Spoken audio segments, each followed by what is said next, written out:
Hello, good morning. I hope आप सभी लोग बहुत अच्छे होंगे। तो let's begin our class. MCQ series में हम लोग चल रहे हैं। एमसीक्यूज हमारा यूनिट थर्ड में बहुत तेजी से आगे बढ़ रहा है। तो आप लोग सभी लोग फटाफट इस क्लास को ज्वाइन किया करिए और सारे एमसीक्यूज को सॉल्व करके आप कितने क्वेश्चन सही कर रहे हैं पहली बार में उसको बताइए, दूसरी बार सॉल्व करके फिर बताइए कितने क्वेश्चन आपके अब सही हुए, तीसरी बार करिए और आई एम श्योर कि तीसरी बार आप लगभग 10 में से 9 क्वेश्चन 8 क्वेश्चन जरूर कर रहे होंगे। अगर आप इतना कर रहे हैं तो निश्चित रूप से आप बहुत बेहतर कर रहे हैं। इतना आपको करना ही है। तो मेक श्योर कि यू ऑल कम से कम 2-3 बार इसको रिवाइज जरूर करेंगे और इन सारे क्वेश्चंस को अच्छे से ध्यान से पढ़ेंगे। तो let's begin the class. Class की शुरुआत करते हैं। आज हम आपके लिए अगला टर्म जो लेके आए हैं वो है राइम स्कीम पर। राइम स्कीम पर हमारे 10 क्वेश्चन होंगे, उसके बाद फिर हम आगे चलेंगे, अगले टर्म की तरफ चलेंगे। फटाफट हम इसको कवर करते हैं। तो let's begin the class. Class की शुरुआत करते हैं। पहला क्वेश्चन हमारा आपकी स्क्रीन पर रहा ये, what is a rhyme scheme. Rhyme scheme क्या होती है? तो कमेंट करो बेटा, फटाफट बताओ बेटा क्या होती है rhyme scheme. Comment fast my dear students. Rhyme scheme क्या होती है? Dear students comment fast. Rhyme scheme क्या होती है? Options are given as below. Options आपके नीचे दिए गए हैं। The number of lines in a poem, कह रहे हैं किसी पोएम में नंबर ऑफ लाइंस को हम राइम स्कीम बोलते हैं। दूसरा कह रहे हैं the pattern of rhyming words at the end of lines. तीसरा है the punctuation used in a poem. और चौथा है the theme of the poem. तो राइम स्कीम क्या होती है आपको बताया ही हमने ना, निकाल करके भी बताया है। The pattern of rhyming words at the end of the lines. Line के एंड में ना जो राइमिंग पैटर्न होता है उसी को तो बोलते हैं राइम स्कीम ना। ये हमारा जो चलता है दैट इज राइम स्कीम ना। तो B is the right answer. B जिन बच्चों ने किया होगा उनका आंसर बिल्कुल सही है ना बच्चों। चलो तो अगले क्वेश्चन की तरफ चलते हैं। अगला क्वेश्चन आपके स्क्रीन पर रहा ये, now tell me how is rhyme scheme usually shown. Rhyme scheme प्रायः कैसे दिखाई जाती है? तो ऑप्शंस आपके दिए हैं। विथ नंबर्स, नंबर्स के साथ हम दिखा सकते हैं। विथ कलर्स के साथ दिखा सकते हैं। विथ लेटर्स लाइक ABC दिखा सकते हैं, या विथ सिंबल्स। तो बताइए किसके थ्रू दिखा सकते हैं? तो बिल्कुल राइम स्कीम किसके थ्रू दिखा सकते हैं? नंबर के थ्रू भी हम दिखा सकते हैं। जरूरी नहीं है कि हम केवल अल्फाबेट्स के थ्रू दिखाएं। 1 2 1 2 1 2 3 2 3 1 इस तरीके से भी हम दिखा सकते हैं ना। ABC करके भी हम दिखा सकते हैं। कलर से भी दिखा सकते हैं, black white blue, black white blue, इस तरीके से हम करके दिखा सकते हैं। तो कलर्स, नंबर्स और ABC तीनों हो सकते हैं। तो हमारे सभी ऑप्शंस जो है वो हमारे बिल्कुल सही हैं कि तीनों को हम यूज कर सकते हैं ना। चलिए, हालांकि जनरली हम करते क्या है, केवल लेटर्स का यूज करते हैं। ठीक, चलिए नेक्स्ट क्वेश्चन हमारा आपके स्क्रीन पर रहा ये, हाँ, what is the rhyme scheme of this stanza. आपको स्टैंजा दिया हुआ है। स्टैंजा दिया हुआ है, roses are red, violets are blue, sugar is sweet and so are you. तो कह रहा है इसकी राइम स्कीम क्या है? राइम स्कीम A B है, ABC है, AAB है, या ABCD है? फटाफट बताइए, फटाफट इसकी राइम स्कीम बताइए बेटा क्या है। तो आपको मैंने निकालना भी सिखाया ना। रेड, रेड हो गया A, ब्लू हो गया B, स्वीट हो गया C, और you, blue you, blue you ना, B। तो ABCB कोई है इसमें ऑप्शन? ABABABCB, हाँ ये रहा ABCB ना। तो B is the right answer. B बिल्कुल सही आंसर है। ये सिंपली मैं आपको प्रैक्टिस करा रहा हूं ताकि एग्जाम में इस तरीके के आ जाएं तो आप उसको गलत ना करें ना। चलिए बच्चे, अगला आपके स्क्रीन पर रहा ये, फटाफट बताइए। आपको ये सब मैं बता चुका हूं। शेक्सपियरियन स्टैंजा की राइम स्कीम क्या होती है? ऑप्शन दिए हुए हैं ABBA CDE है, AABBCCDDEEFFGG है, या ABABCDCDEFEFGG है, डबल AABBB एंड CCCCDDDD। क्या होगा? तो सबसे पहली बात तो शेक्सपियरियन सोनेट है ना बेटा। सोनेट है तो ये 4 4 8 4 12 4 16, ये तो 16 लाइन सोनेट में होती नहीं है। ये ऑप्शन तो ऐसे ही गलत हो गया इसमें। और ये हमारा क्या है, 2 2 4 2 6, 2 2 4 2 6, और ये तो 14 में है। चलिए ये सब 14 लाइन में है, ये ऑप्शन गलत हो गया। हमारी शेक्सपियरियन की राइम स्कीम क्या होती है बेटा? आपको पता है ना, हमने आपको बताया है। शेक्सपियर की राइम स्कीम क्या होती है? ABAB ना। उसके बाद फिर ये हट जाएगा, अब ना A आएगा ना B आएगा, CD अब ये भी हट जाएगा, अब ये भी नहीं आएगा, फिर आएगा EFEF अब ये भी हट जाएगा, अगला आएगा, लेकिन अब दो ही लाइन बचती है और लास्ट में हमारा राइम्ड कपलेट होता है, तो दोनों एक जैसी होंगी, तो जी जी हो जाएगा। तो आइए देखते हैं कहाँ पर है हमारे पास। ए बी ये रहा, सी डी ये रहा, ई एफ ये रहा, एंड जी जी। तो C is the right answer, C बिल्कुल सही आंसर है। ठीक है बेटा, तो हमारे शेक्सपियरियन स्टैंजा की राइम स्कीम क्या है? A B C D E F G G ना। चलो, लिमरिक की राइम स्कीम क्या होती है? लिमरिक, ये भी मैं आपको बता चुका हूं। लिमरिक, लिमरिक क्या होता है?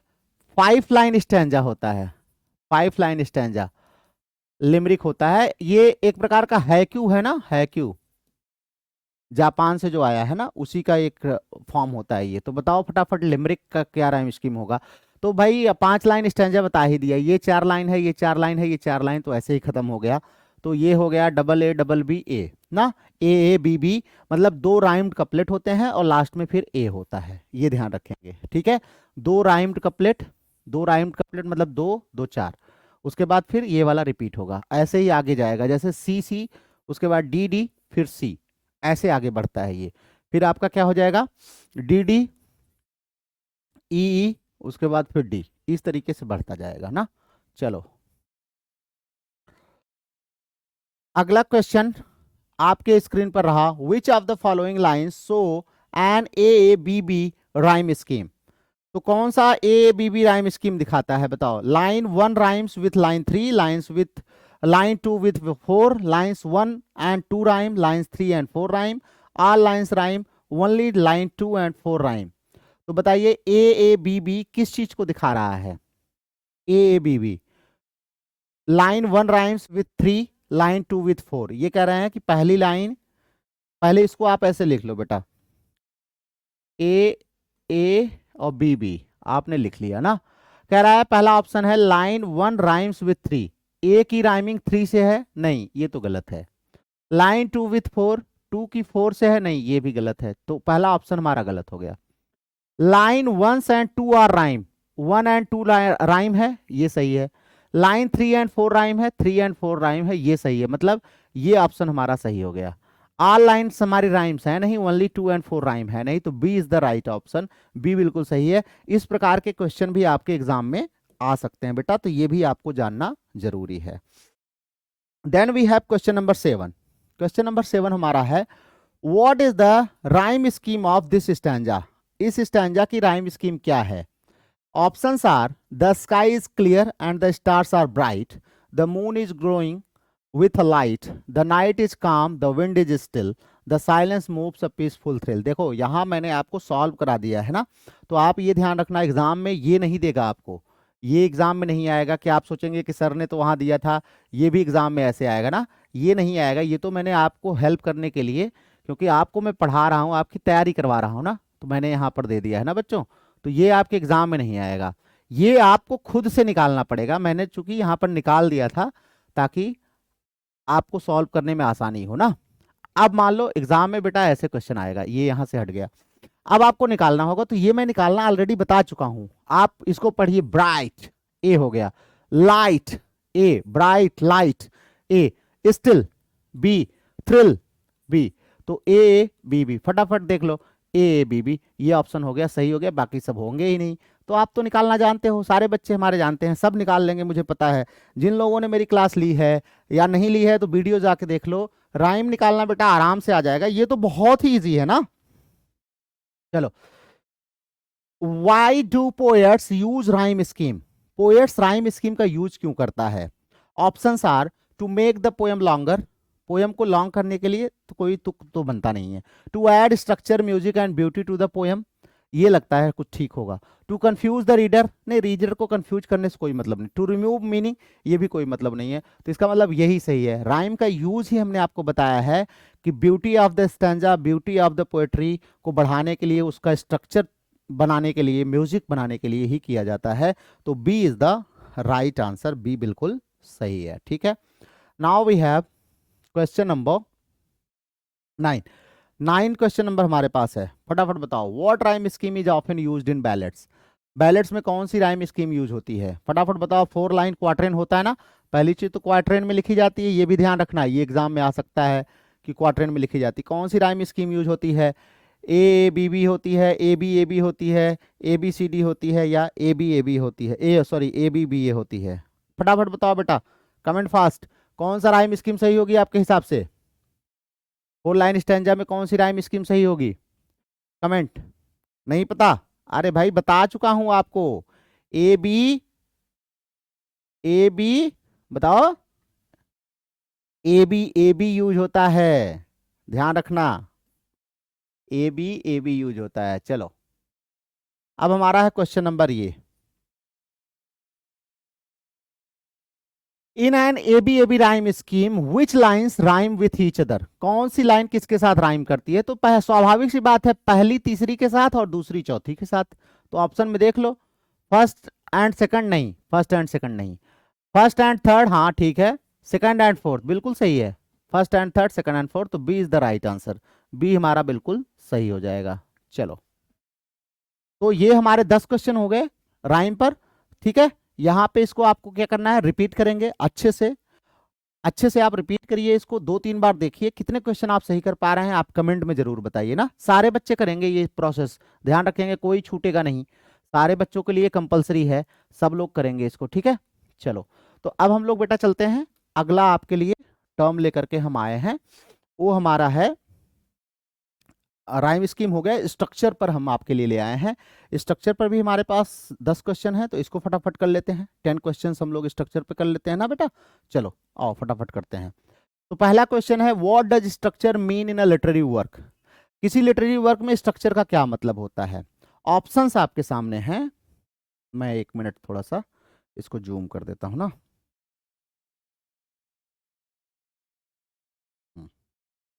ऑप्शंस आपके सामने हैं, the use of difficult words, नहीं डिफिकल्ट वर्ड का कोई मतलब नहीं है स्ट्रक्चर से। The order and way the story or poem is organized, कुछ ये सही लग रहा है ना।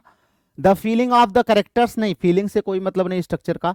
The background of the writer, ये भी कोई मतलब नहीं है, तो B is the right answer. Order and the way story or poem is organize, भाई स्ट्रक्चर तो वही होता है ना, किसी चीज का स्ट्रक्चर का क्या मतलब है, जिस ऑर्डर में जिस तरीके से हम कोई चीज रखते हैं बनाते हैं वही तो स्ट्रक्चर होता है उसका, चाहे हमारा घर हो, मकान हो, पोयम हो, नॉवेल हो, जो कुछ भी हो, उसका स्ट्रक्चर क्या है? The order and the way the story are put together, उसको हम साथ में रखते हैं।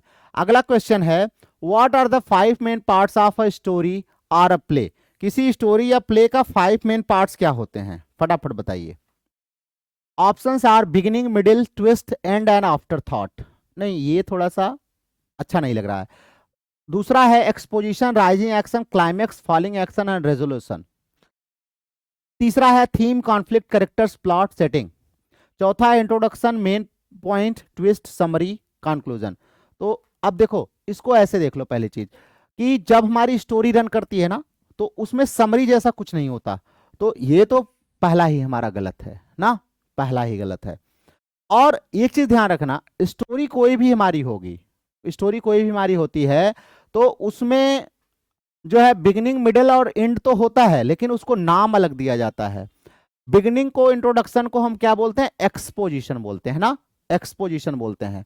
और हमने आपको बताया था कि सबसे पहले क्या होता है? एक्सपोजिशन होता है, मतलब वी आर इंट्रोड्यूस्ड, इंट्रोड्यूस किया जाता है, उसके बाद फिर राइजिंग एक्शन होता है, एक्शन ऊपर की तरफ जाता है, यहां पर आने के बाद ये क्लाइमेक्स होगा, ये राइजिंग एक्शन हो गया, ये हो गया एक्सपोजिशन, ये हो गया राइजिंग एक्शन, ये हो गया क्लाइमेक्स। यहां से स्टोरी अब नीचे आएगी, इसको बोलते हैं फॉलिंग एक्शन, ये फॉलिंग एक्शन हो गया। फिर यहां पे ये क्या होगा हमारा? यहीं पे आकर रेजोल्यूशन होता है, एंड होता है ना, तो B is the right answer. याद कर लेना, रट लेना, हो सकता है एग्जाम में ऐसे दे दे आपको, which among the following is not a part of 5 main parts of story, आपको 4 दे देगा, एक कुछ अलग दे देगा आपको, तो ये ध्यान रखना है, ठीक है। ये याद कर लेना कि एक्सपोजिशन होता है, फिर उसके बाद राइजिंग एक्शन होता है, फिर क्लाइमेक्स होता है, फिर फॉलिंग एक्शन होता है, फिर रेजोल्यूशन होता है। What is the climax of the story? सबको ही जानता है भाई, स्टोरी का क्लाइमेक्स क्या होता है बेटा? द पीसफुल एंडिंग, नहीं पीसफुल एंडिंग क्लाइमेक्स नहीं होता, ये तो रेजुलेशन हो सकता है। The beginning of the story, नहीं ये तो एक्सपोजिशन होता है। The most exciting or important moment, बिल्कुल सही, जहां पर कहानी हमारे एकदम एक्साइटिंग स्टेज में पहुंच जाती है वही हमारा क्लाइमेक्स कहलाता है, तो C is the right answer C बिल्कुल सही है ना बेटा। चलिए चलते हैं। सोनेट में कितनी लाइन होती है फटाफट बताओ, सब कोई जानता है 10 12 14 16, एवरीवन नोज, हर कोई जानता है कितनी लाइन होती है बेटा। बिल्कुल सही ऑप्शन है सी, सोनेट हमारा 14 लाइन का होता है ना। चलो आगे चलते हैं। क्वेश्चन नंबर 5, फ्रेम नरेटिव क्या होता है, बता चुका हूं आपको फ्रेम नरेटिव क्या होता है। फ्रेम नरेटिव हमने आपको बताया था। फ्रेम नरेटिव क्या होता है, a story with only one main plot, a story told backward, a story within another story, a story without any character. तो story with one main character ये तो नहीं होता frame narrative, a story told backward ये तो flashback होता है, a story within story बिल्कुल सही, इसी को हम फ्रेम नरेटिव कहते हैं ना। फ्रेम नरेटिव यही है, स्टोरी विद इन स्टोरी।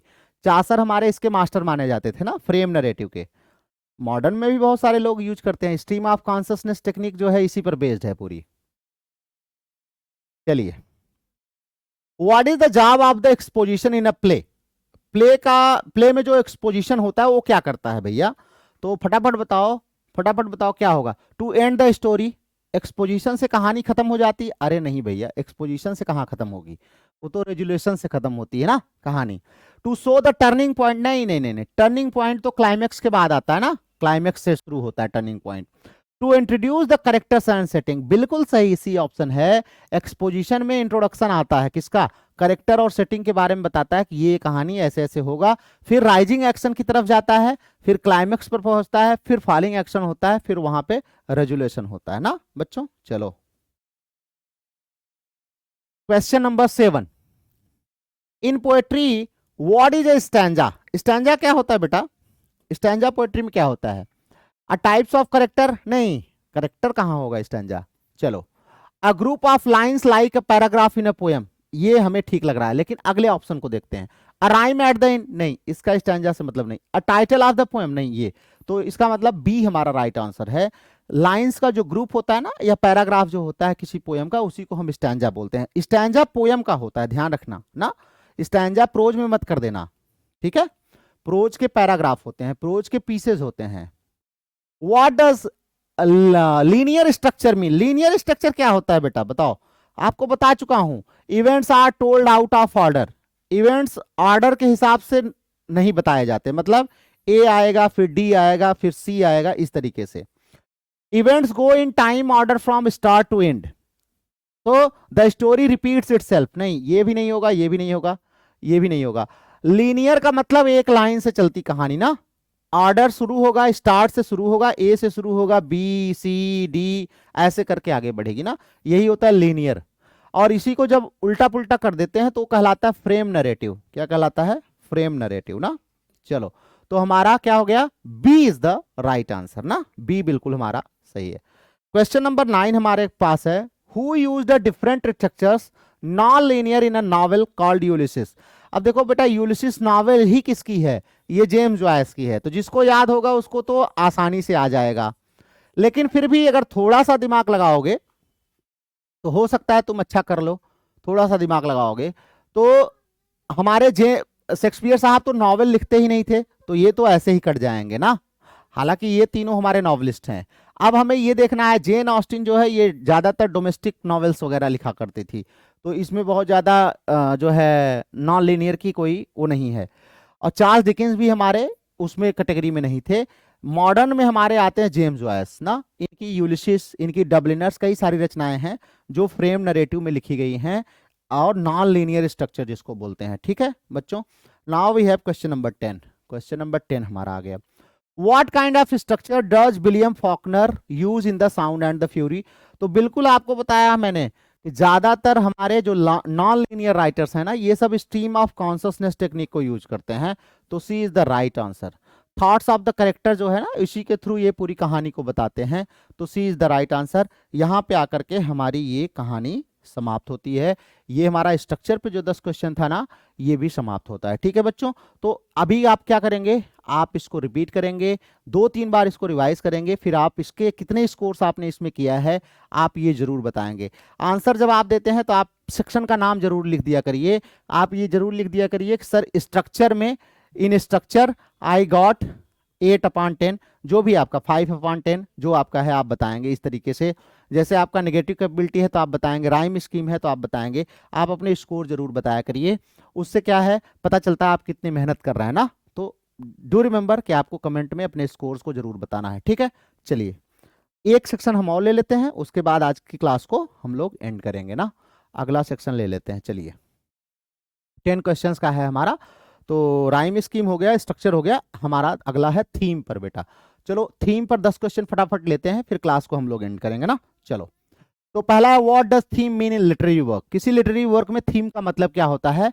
तो the place where the story happens, वह जगह जहां पर कहानी घटित होती, नहीं ये थीम नहीं होता है।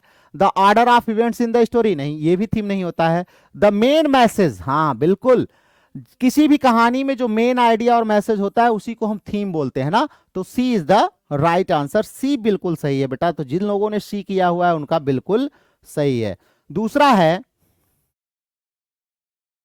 कॉमन हमारे बीच में क्या है थीम, पूछ रहे हैं कि विच of the following is an example of a common theme in literature. Literature में कॉमन थीम क्या है? Love and friendship, the writers name, a long paragraph, a dictionary definition. भैया डिक्शनरी डिफिनेशन से तो कोई मतलब ही नहीं, कॉमन थीम तो ये कभी हो ही नहीं सकती। लॉन्ग पैराग्राफ भी कॉमन थीम में नहीं आता, राइटर का नाम तो बिल्कुल भी नहीं आता। तो एक ही बचा हमारा लव एंड फ्रेंडशिप। तो आप देखिए ज्यादातर लिटरेचर में लव और फ्रेंडशिप जो है इसी जैसा थीम हमारी रहती है ना। क्वेश्चन नंबर 3 आपके स्क्रीन पर है, what is the main theme of George Orwell's animal form. अरे भैया बताया हूं आपको, एनिमल फॉर्म जो है इसके बारे में मैंने बताया है, ये क्या है, बीस्ट फेबल कहलाती है ना। इसमें पावर और करप्शन के बारे में बताया है। रसा में जो उस समय बहुत ज्यादा पावर और करप्शन चल रहा था ना, उसी के खिलाफ इन्होंने लिखा है, बहुत ज्यादा फेमस है ये। तो ये आप याद कर लेंगे, रट लेंगे ना, हो सकता है आपके एग्जाम में ऐसे ही आ जाए। A theme must be, theme को क्या होना चाहिए बेटा?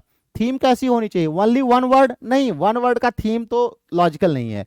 अ full sentence or idea that explains the message, बिल्कुल पूरा सेंटेंस या आइडिया होता है जो पोएट मैसेज देना चाहता है ना, उसी को एक्सप्लेन करता है। तो B is the right answer. Rhyme scheme होता नहीं, करेक्टर नेम होता नहीं, तो B is the right answer, B बिल्कुल हमारा सही है। If a story is about someone fighting for justice, what could be its theme. कह रहे हैं कि अगर कोई जस्टिस के लिए लड़ रहा है तो उसकी थीम क्या हो सकती है? मान लीजिए कोई कहानी है जिसमें दिखा रहा है कोई न्याय के लिए लड़ रहा है, तो उसकी थीम आपके हिसाब से क्या होगी? फ्रीडम एंड जस्टिस होगी, द फूड दे ईट होगा, नहीं फूड से तो मतलब नहीं है, कहानी जस्टिस के बारे में है। The number of chapters, number of chapters से कोई मतलब नहीं। द बुक कवर, इससे कोई मतलब नहीं है। तो इसकी थीम क्या हो जाएगी? Freedom and justice. क्या हो जाएगी? फ्रीडम एंड जस्टिस, ठीक है। तो A is the right answer. How is theme different from a subject. Theme कोई सब्जेक्ट से डिफरेंट कैसी होती है? Theme is shorter than subject, theme subject से छोटा होता है। Subject is a message, theme is a topic. Subject is the topic, theme is the deeper message. और they both mean the same thing. फटाफट बताइए क्या होगा, फटाफट बताइए क्या होगा। बिल्कुल सही, subject is the topic and theme is the deeper message. Subject क्या होता है? टॉपिक होता है, और थीम उसका डीपर मैसेज होता है। तो C is the right answer, C बिल्कुल आपका सही आंसर है, ठीक है। चलिए 7 चलते हैं बेटा। Which theme is found in many of Shakespeare's tragedy. बहुत सारे शेक्सपियर की ट्रेजेडी में कौन सा थीम? शेक्सपियर का हमने सोनेट पढ़ा है ना 116, वहां पर भी हमने आपको बताया था। ज्यादातर कौन सा थीम इनके में होता है? जॉय एंड सक्सेस का, पावर एंड डाउनफॉल का होता है, और travel and adventure, forming and narrative. इनकी ट्रेजेडीज में क्या होता है? हमने सोनेट भी पढ़ा है, वहां पर आपको बताया कि लव होती है, ब्यूटी होती है, मॉर्टेलिटी होती है, ये ज्यादा थीम होती है। ट्रेजेडी में भी हमने आपको बताया था ज्यादातर क्या होती है? ज्यादातर इनकी पावर एंड डाउनफॉल, मतलब दिखाता है कि पावर और डाउनफॉल किस तरीके से हो रहा है, इसी को इनकी ट्रेजेडी में दिखाता है ज्यादातर, ठीक है। चलो क्वेश्चन नंबर 8 है, what theme does Charles Dickens explore in Oliver twist. Oliver twist आप लोग नहीं जानते होंगे, इनकी एक बहुत ही फेमस नॉवेल है चार्ल्स डिकिंस की ना, जो इंग्लैंड की उस समय लंदन की पॉवर्टी और सोशल इनजस्टिस के बारे में बात करती है। ये आप लोग नहीं जानते होंगे, इसको आप लोग रट लेंगे, ऐसे ही दिमाग में बैठा लेंगे। हो सकता है आपसे ये क्वेश्चन पूछ ले, हालांकि इतना डीप में तो नहीं जाना चाहिए, लेकिन फिलहाल पेपर बनाने वाला क्या करेगा ये हम लोग कैसे जान सकते हैं, गेस कर सकते हैं ना। चलो, can a story have more than one theme? क्या स्टोरी की एक से ज्यादा थीम हो सकती है? बिल्कुल हो सकती है, हमने आपको बताया भी है कई थीम एक साथ चल सकती है ना। नो ओनली वन नहीं, ये गलत है। Yes it can have many, बिल्कुल हो सकती है। तो B is the right answer, B बिल्कुल सही है। Next and the last, what is the theme in many folk tales and fables? बहुत सारे फॉक टेल्स हमने आपको बताया ना, बहुत सारे फॉक टेल्स और फेबल्स जो हैं, छोटी छोटी कहानियां जो मॉरल स्टोरीज होती है ना, उनके बारे में, उनकी थीम क्या होती है? स्वाभाविक सी बात है, मॉरल स्टोरीज होती है, मैंने आपको बोल ही दिया, तो मॉरल लेसन एंड वैल्यूज को दिखाते हैं ना। मॉरल स्टोरीज हमने कह ही दिया, तो मॉरल लेसन एंड वैल्यूज हो गई। तो ये 10 क्वेश्चन हमारे आकर के यहाँ पर बेटा समाप्त होते हैं। तो ये तीनों अभी आप क्या करेंगे, आपको सारे जितने सेक्शंस हैं उनके क्वेश्चंस को कम से कम 3 बार, 2 बार तो मिनिमम आपको करना है। 3 बार करेंगे तो आपको ज्यादा तैयार हो जाएगा। 3 बार आप देखिए वीडियो को, सॉल्व करिए, फिर देखिए, फिर सॉल्व करिए, फिर देखिए, फिर सॉल्व करिए, और हर बार आप अपना स्कोर जरूर अपडेट करते जाइए कमेंट में कि किस सेक्शन में आपके कितने सही हो रहे हैं। ठीक है, तो अभी आप इनको रिवाइज करिए, फिर और आगे जो सेक्शन इसमें बचे हैं उनको लेके आएंगे। फिर हमारी ये यूनिट खत्म होने वाली है, अगली यूनिट को हम लोग फटाफट शुरू करेंगे। एग्जाम्स बहुत नजदीक आ रहे हैं, तो बहुत सीरियसली आप लोग अपनी पढ़ाई करिए, और वीडियोस को अपने फ्रेंड्स को भी शेयर करिए ताकि उन तक भी ये पहुंचे और वो भी इसका फायदा उठा सकें। तो चलिए मिलते हैं अगले वीडियो में कुछ नए टॉपिक्स का, तब तक अपना बहुत ख्याल रखिए।